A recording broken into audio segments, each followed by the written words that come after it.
I just got Doctor Strange in the Multiverse of Madness, so let's talk about it. Probably don't need to say this, but spoilers ahead, so click that like button and come back later.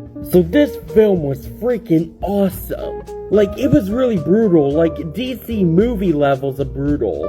Like, there was a scene where Wanda made this little reflective world, and she was pulling people into it and killing them.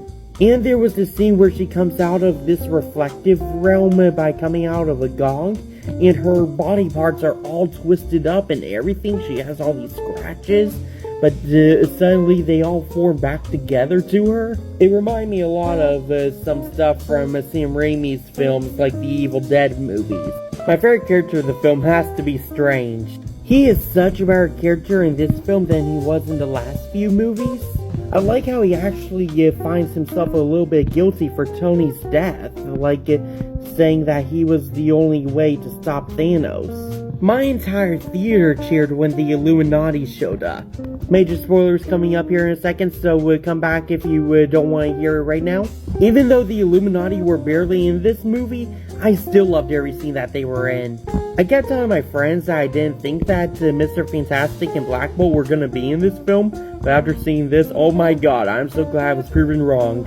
It was so cool seeing the actor from Inhumans returning as Black Bolt. And seeing John Krasinski as Mr. Fantastic is a dream come true. This was our first debut to Mr. Fantastic in the MCU, and a little look on what some of the costumes might look like in the Fantastic Four movie.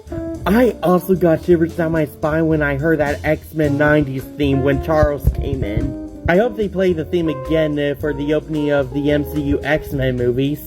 So I was a little bit disappointed with some things though. Like, I thought Mordo was gonna have a bigger role to play in this movie. I was really looking forward to see what his plan was at the end of the first Doctor Strange movie, only to find out that the Mordo that we've seen in the trailers for this movie isn't even our Mordo for the main MCU. I was also a little bit disappointed when the Illuminati was taken out so easily, though they did go out pretty awesomely though. Like, Wanda erases Black Bolt's mouth and his brain explodes. Captain Carter gets decapitated by her own shield. Which, by the way, how does Steve prevent that from happening? And when Charles goes into Wanda's mind and Wanda snaps Charles' neck, oh my god, I cringe. My favorite moment of the film has to be when Strange and America Chavez were traveling the multiverse. It was just so cool seeing them travel through all these multiverses and experiencing all these new things. Like, I swear, they turned into paint for a moment there. I give this movie an 8.6 out of 10, giving it a B+. Anyway, that's the review. Go down to those comments and tell me what you thought. And click that like and subscribe button to keep up to date with all my latest content. See ya!